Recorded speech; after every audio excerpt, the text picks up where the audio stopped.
Before dawn, the fog rolls in from San Pablo Bay and clings to the floodlights like smoke. Steel plates lie stacked in neat, towering rows, each one cold, gray, and heavy enough to crush a man if mishandled. The air smells of oil, wet metal, and ozone from arc welders already crackling awake. Somewhere, a whistle blows. It is not a call to attention. It is a signal that time itself has begun to move faster here. At the center of the yard stands a man in a plain overcoat, his hat pulled low against the chill. Henry J. Kaiser is not a naval officer. He wears no uniform, carries no rank. Yet men step aside when he walks past, and foremen lower their voices when he stops to watch. He does not look at the water.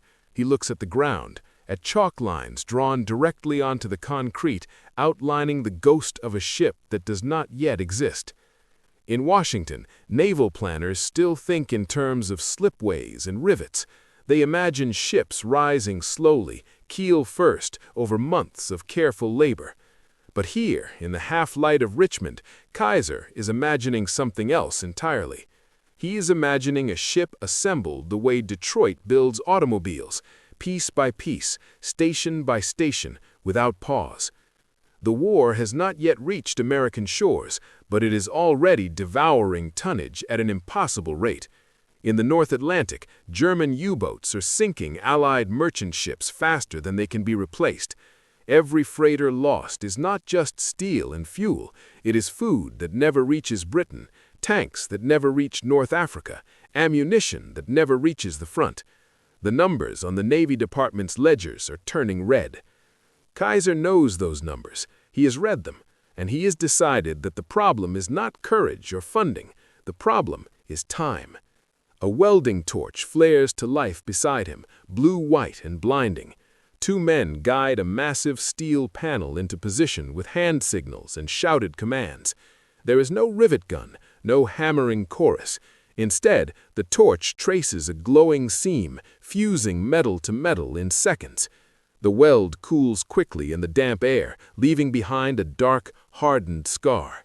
This is heresy to old shipbuilders: welding instead of riveting, prefabricated sections instead of hand-fitted frames, workers trained in weeks, not years. But Kaiser does not come from shipyards. He comes from dams and highways, from projects where scale and speed are the only things that matter. He turns to one of his managers, a former construction superintendent named Edgar Kaiser, his son. "How long did this section take?" he asks, his voice flat, already calculating. 6 hours, Edgar replies, from delivery to final weld. Henry Kaiser nods once. 6 hours for a section that would normally take days, and this is only the beginning. Around them, the yard is divided into zones like a factory floor. In one area, teams cut steel plates to standardized dimensions. In another, bulkheads are assembled indoors, protected from weather, lit by electric lamps instead of daylight. Cranes swing overhead, lifting completed modules, entire rooms of a ship, into place as if they were parts of a child's toy. There is noise everywhere, the hiss of torches, the groan of cranes, the shouted cadence of foremen keeping dozens of crews moving in rhythm. But beneath it all is a deeper sound, the steady, relentless beat of production. Kaiser walks past a group of new workers waiting for instruction. Some are farm boys from the Midwest. Others are former clerks, mechanics, even homemakers. Many have never seen the ocean before today. One woman adjusts her gloves nervously as a supervisor explains welding safety in clipped, urgent tones. Kaiser watches them closely. He does not see inexperience. He sees numbers. Tens of thousands of hands that can be trained quickly, placed precisely, and replaced without halting the flow. Skill in his system is not a rare treasure. It is a process. A black sedan pulls up near the administrative office. A man steps out wearing a Navy lieutenant commander's uniform. He pauses, taking in the scale of the operation, the unfinished hull sections rising simultaneously from multiple positions rather than a single keel. His expression tightens, not with awe, but with uncertainty. This is not how ships are supposed to be built. The officer approaches Kaiser and introduces himself. He asks the question that has followed Kaiser from one shipyard to the next. "Mr. Kaiser," he says carefully, "do you really believe you can build an ocean-going cargo ship this way?" Kaiser does not answer immediately. He gestures toward the yard, toward the glowing welds, the moving cranes, the workers streaming in as the sun finally begins to burn through the fog. "I don't believe it," Kaiser says at last. "I'm counting on it." Somewhere out in the bay, the tide shifts, and with it, the future of industrial warfare begins to turn. Henry Kaiser does not wait for approval. That is the first rule he lives by, and it has carried him from gravel pits to the Hoover Dam, from failed ventures to vast fortunes. In the weeks after that fog-soaked morning in Richmond, the shipyard does not slow, it accelerates. The chalk lines on the concrete multiply. Steel arrives by rail in a constant, grinding procession. Every delay is measured, charted, attacked. Kaiser's office overlooks the yard, but he rarely sits in it.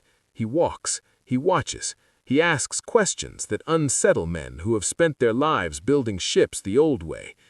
Why does this crew wait for that one to finish? Why are these parts stored here instead of next to the crane? Why does this job require 3 specialists when one trained worker could do it tomorrow? To traditional shipbuilders, the answers are obvious. To Kaiser, they're excuses. In Washington, skepticism hardens into resistance. Naval architects send letters warning that welded hulls will crack in heavy seas. Admirals remind anyone who will listen that ships are not automobiles. They are complex living structures shaped by forces Kaiser has never faced. Kaiser reads the letters, then he pins production charts to his wall. The Liberty ship, officially designated the EC-2SC-1, is not elegant. She is 441 feet long, blunt-bowed, slow. Her triple-expansion steam engine is already obsolete by naval standards. But she is simple. She can be built with mild steel. She can be assembled from standardized parts. She is, Kaiser realizes, the perfect candidate for industrial replication. He brings in engineers not from shipyards, but from factories, men who think in terms of flow, not tradition. They redesign the construction sequence entirely. Instead of building the ship from the keel up, they break her into hundreds of modules, bow sections, midship blocks, stern assemblies, each built independently, simultaneously. If one module is delayed, the entire ship does not wait. The line keeps moving. On December 7, 1941, news crackles over radios across the yard. Pearl Harbor. By nightfall, floodlights burn brighter than ever before, and the clock becomes irrelevant. The United States is at war now, fully, brutally. The tonnage crisis is no longer theoretical. Ships are being sunk faster than the country has ever replaced them. Kaiser responds the only way he knows, by making promises others would never dare to put on paper. He tells the Maritime Commission he can deliver Liberty ships in under 2 months, then under 1.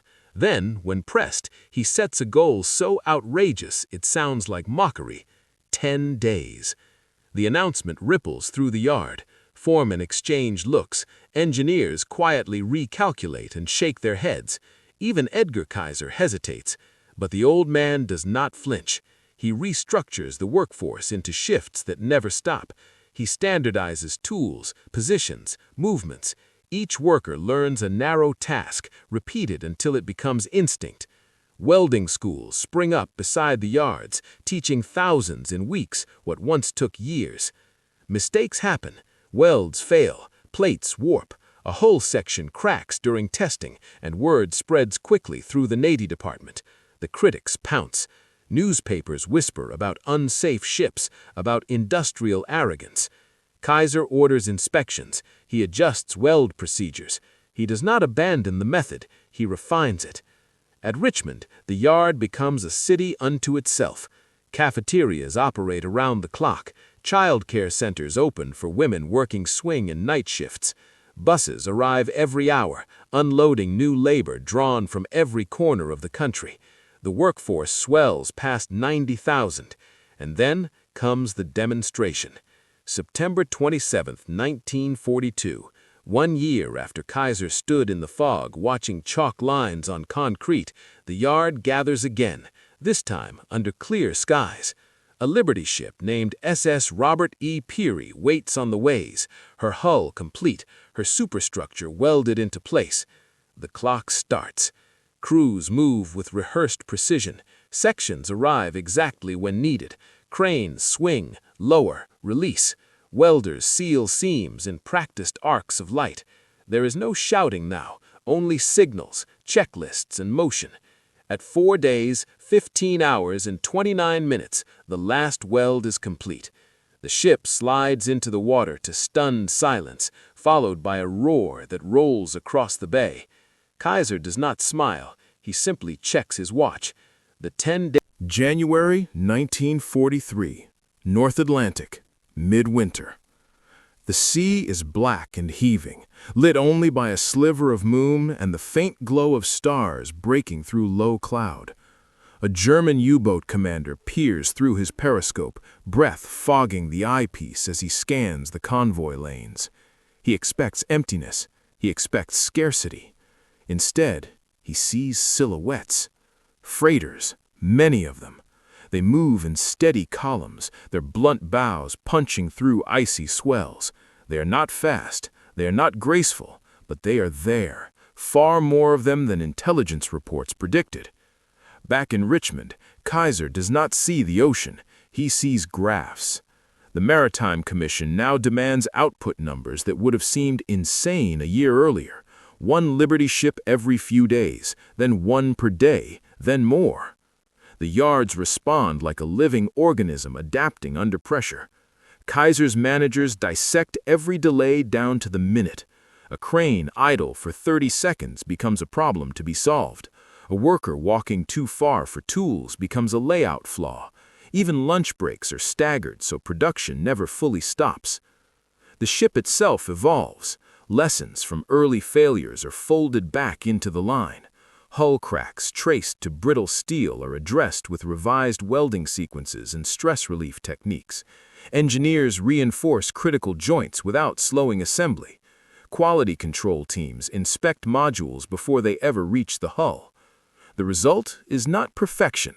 Liberty ships will later earn a mixed reputation, some cracking, some breaking in heavy seas. But they float, they sail, and most importantly, they arrive. By mid-1943, Kaiser yards alone are launching ships faster than entire nations managed before the war.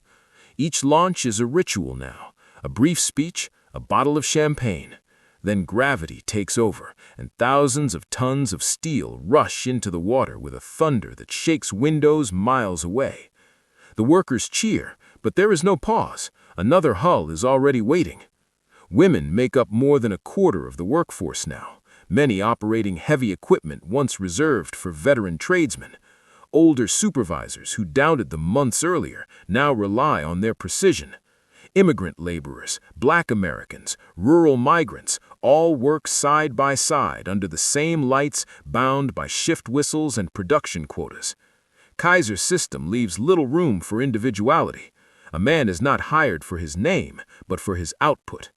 Yet for many, the yard offers something they have never known before: steady pay, purpose, and the knowledge that what they build will cross an ocean into history.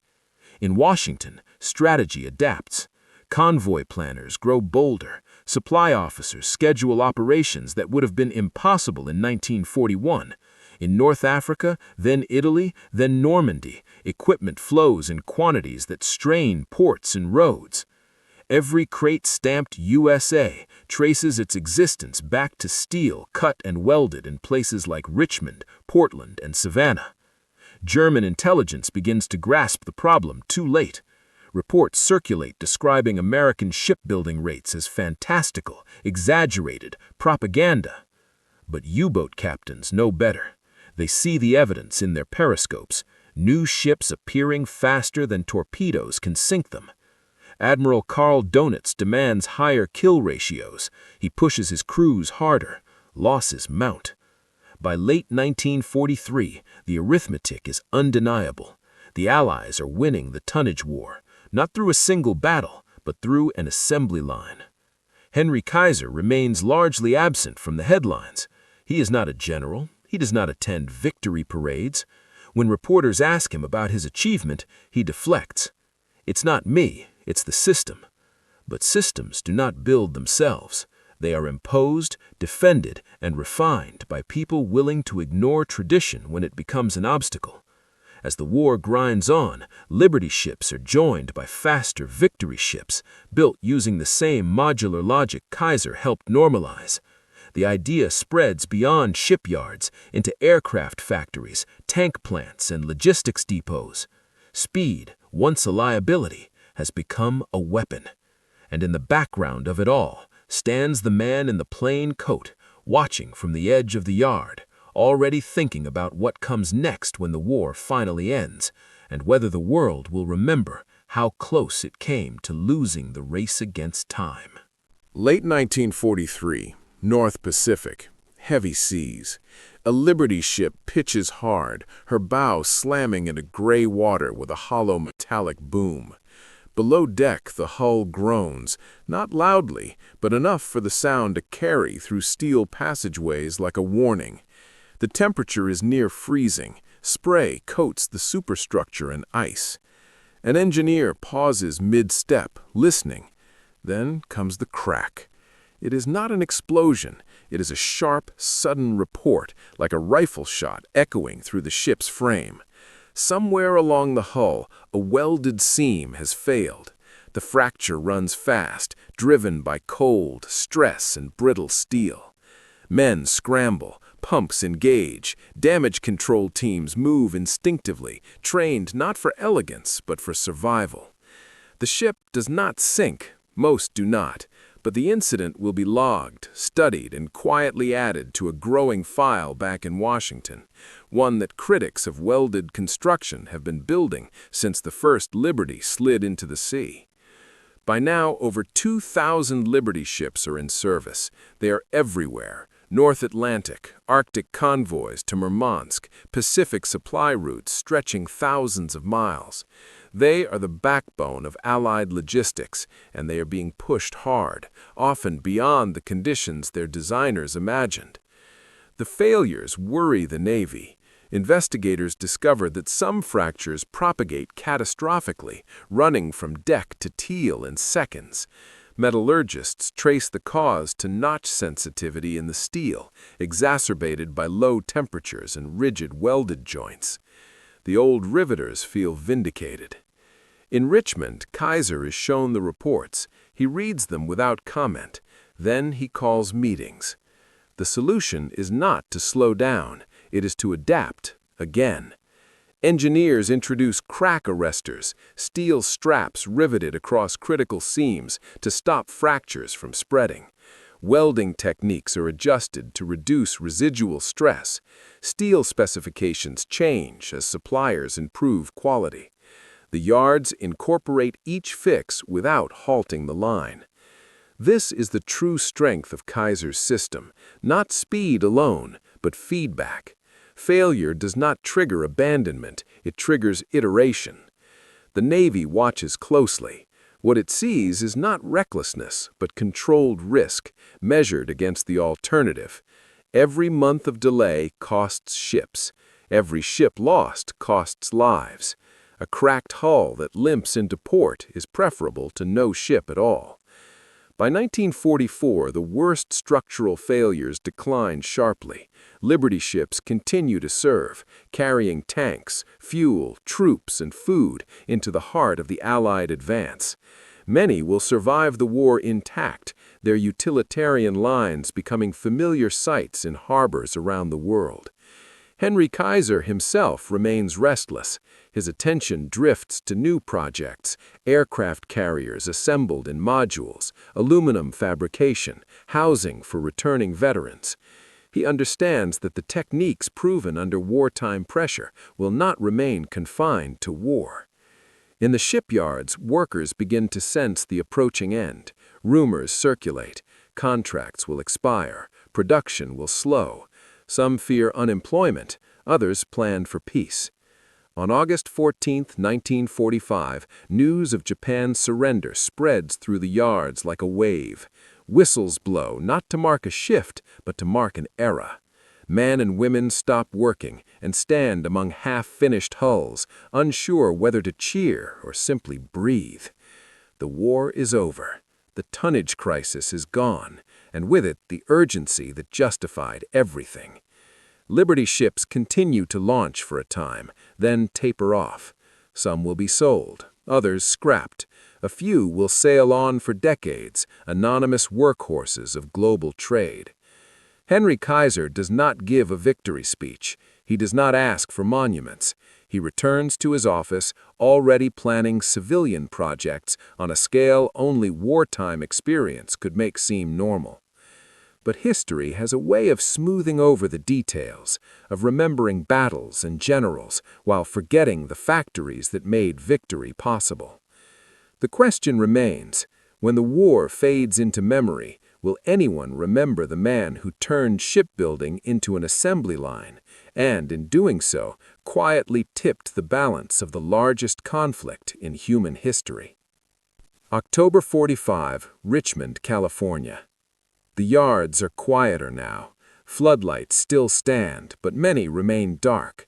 Cranes that once swung without rest hang motionless, their cables slack, their hooks rusting slightly in the salt air.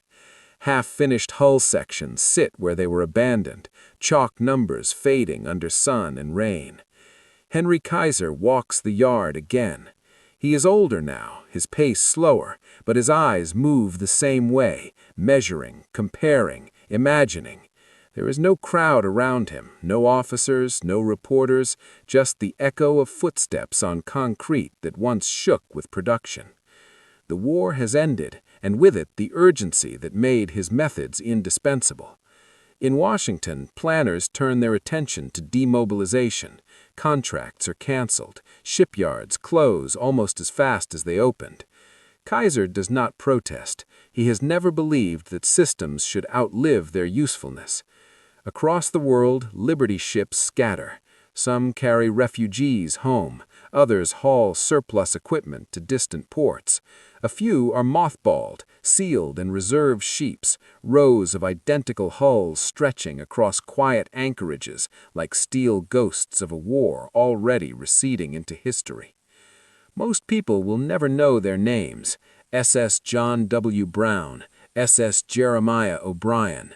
They look the same as hundreds of others. That was the point. In history books, attention gravitates towards battles: Midway, Normandy, the Bulge. The slow, unglamorous war of logistics rarely earns more than a paragraph. Henry Kaiser appears, if at all, as a footnote, an industrialist, a contractor, not a hero in the traditional sense. Yet the world he helped build does not forget him, even if it does not speak his name. The principles proven in his yard spread everywhere. Modular construction becomes standard. Welding replaces riveting. Production lines adapt to ships, aircraft, and later entire cities. Post-war America builds highways, suburbs, and power plants with a confidence born in places like Richmond. Henry Kaiser himself turns to healthcare, founding what will become Kaiser Permanente, another system designed to scale, to serve masses rather than elites. It follows the same logic as his shipyards: standardization, efficiency, accessibility. When he dies in 1967, obituaries struggle to summarize him. He did too many things too quickly, in too many fields. The Liberty ships merit a sentence or two. But steel remembers. Some Liberty ships survive into the modern era, restored and preserved. Visitors walk their decks, run hands along welded seams, and read plaques describing how fast they were built. The numbers impress, the context often does not. Few imagine the foggy mornings, the chalk outlines on concrete, the untested idea that ships could be built the way cars were built. Fewer still imagine how close the Allies came to losing the tonnage war, and how different history might have been if production had moved even slightly slower. Henry Kaiser never commanded troops. He never stood on a battlefield, but by turning months into days, he bent time itself in the Allies' favor. And in war, that can be decisive.